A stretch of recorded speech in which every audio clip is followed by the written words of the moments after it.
Let's see how Shaco's doing.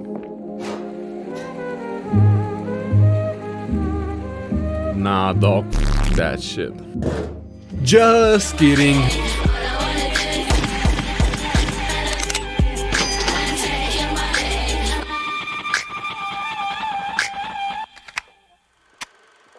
Hi everyone, I'm the Clone, and Full Crit Shaco is back. On a more serious note,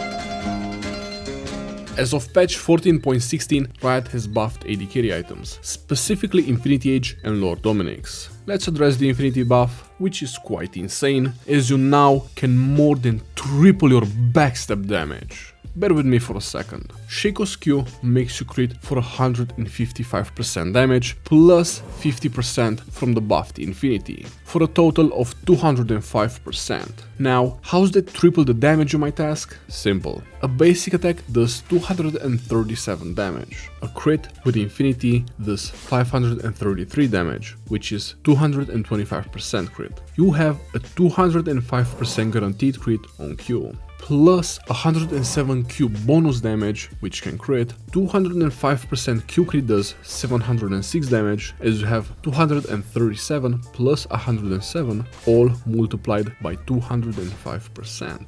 But if you get lucky and actually crit, you have a 225% crit modifier. 775 crit is 3.3 times the original 237 damage.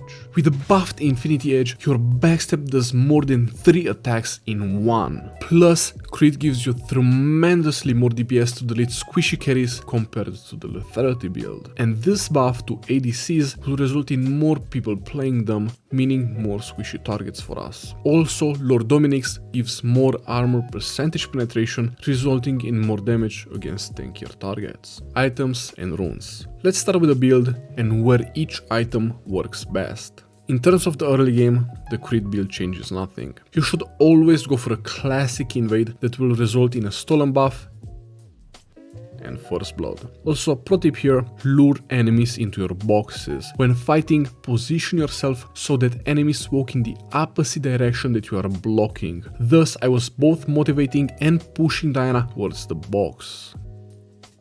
3 gold, which I will then use to buy Berserkers and Warhammer. Early game, focus on invading the enemy jungler.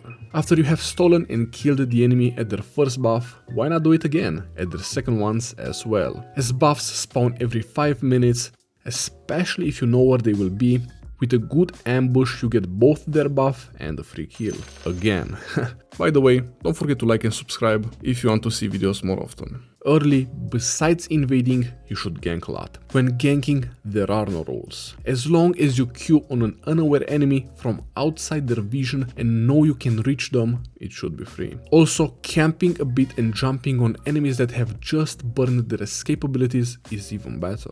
The only issue here is that besides Berserkers, you get Warhammer for Essence River. And Warhammer is weak compared to Dirk as an early game item. You could start Dirk, then build Essence, but that would delay your first item power spike. And going Collector first is rather weak as the item has no utility. Once you do get to Essence and Collector, your burst damage will be good. But against anything that isn't a squishy carry, like a Xin with armor and HP, you will struggle. Thus, even when playing crit, BORK is usually my second item in this meta.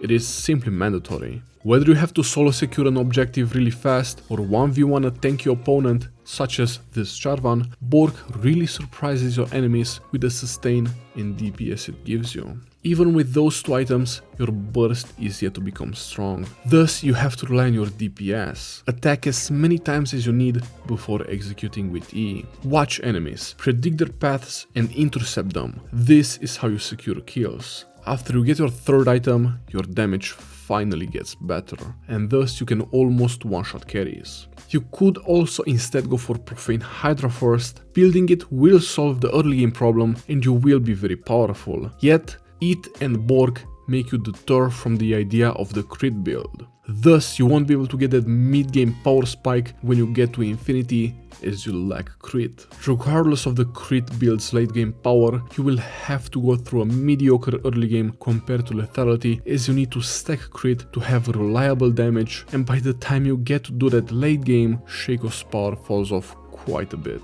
Your full build will be weaker compared to everyone else's full build. Don't get me wrong, you can and will delete enemies, all you need is 2 to 3 attacks. But when a mage builds Zonias, your one-shot potential drops. Plus, not having 100% crit chance can result in a miss crit, and oh well. Doing 1100 crit just to pat a 0 on the back with the next attack, as it only deals 350 damage, which is 3 times less, is just sad.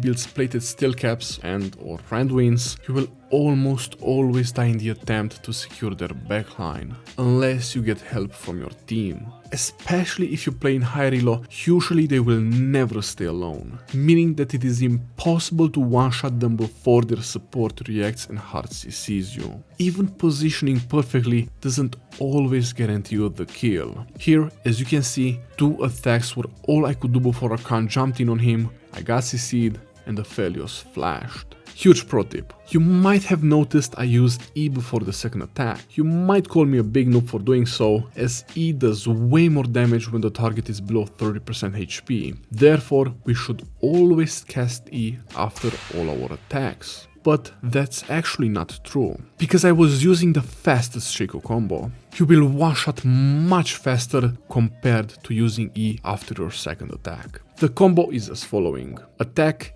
E, attack. By the time E connects with your target, your second attack has already landed, resulting in E still executing, and it's a one-shot. Look at this comparison, at how much faster this combo is compared to the classic backstab E. It is almost 3 times faster than the normal combo. And, as you might have seen, we now all know how important speed is in League of Legends, especially late game, especially in higher-ish elo, where even a second is too long of a window for the enemy to react. Now, if the enemy carry has no armor, with more than 80% crit, just attack. Forget about E. Through Hell of Blades, 3 consecutive crits is all you need. Also, while I did say BORK deters you from stacking crit, it is honestly still the best Shaco item in this meta, even with full crit, as it synergizes really well with the DPS aspect of the build. Through its passive with percentage damage, it simply gives you more burst even at full build when compared to any other crit item or sustain item such as Bloodthirster, which gives you up to 95 AD late game. Infinity.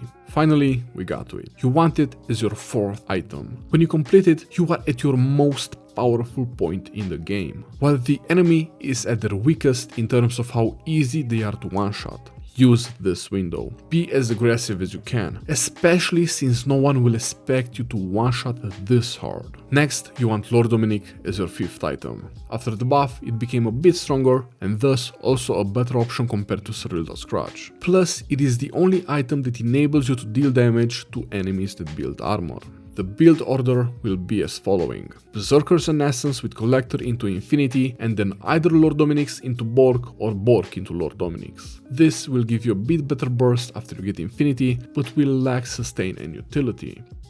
The better alternative would be Berserkers into Essence with BORK, then Infinity and Lord Dominik's. As for optional items, Mo is great against AP damage. Collector falls off late game, but it's still decent if the enemy doesn't build any armor. And then anything defensive such as Guardian Angel and Deadman's Plate can work, but I personally would prefer damage. The runes are the same as always. Hail of Blades with Precision secondary. Also, since the armor and magic resist runes got removed, use scaling HP, as Shaco is quite squishy late game and this helps. And for those of you who are above Diamond 2 and have unlocked your 3rd rune tree, you want to go for Sorcery, which will help late game with one-shots against those carries that have a fetish for tabbies and armor in general. Alright, here are the builds with all optional items and runes. And now, here are some highlights of the build. The crit build is very strong at securing solo objectives. Even with only half HP, because of the crazy DPS combined with sustain from BORK, I am still able to solo Baron. Also, even earlier into the game, if you are fed, rush it. As it takes less than 10 seconds for you to take it, it'll be impossible for the enemy team to even react. During teamfights, you can do the same. The enemy team won't even notice that you secured the objective that fast, then flank them as they will be focusing on your team. With this build, the clone's DPS is crazy. Thus use it to slow and drain the enemy from distance. Aced. You can also jump in, and even if you fail to one-shot the enemy, simply use clone, disengage, and then target them with it. And then, after it's safe, jump back in and secure the fight.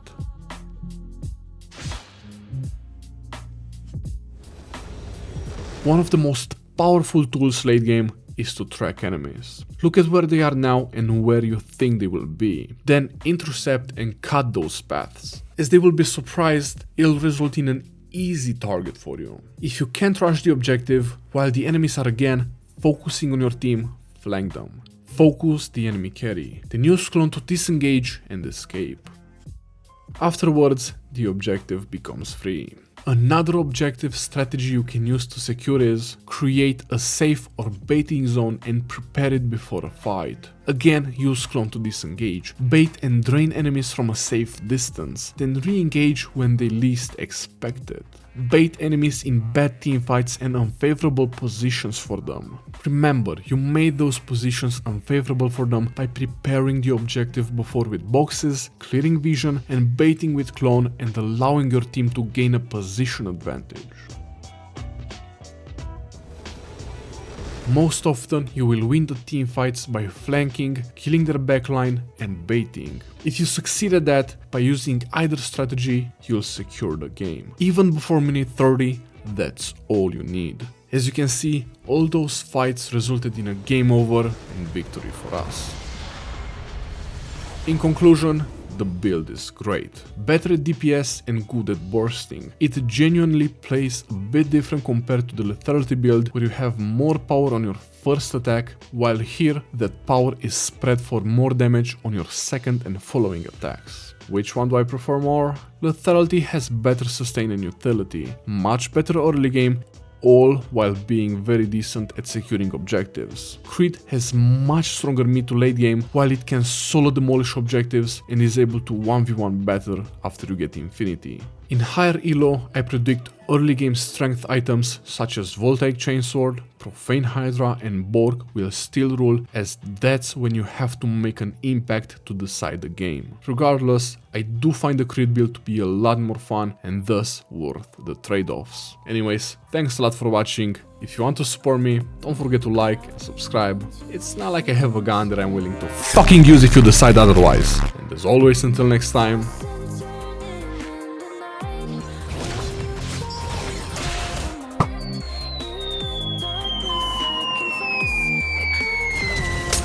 stay safe.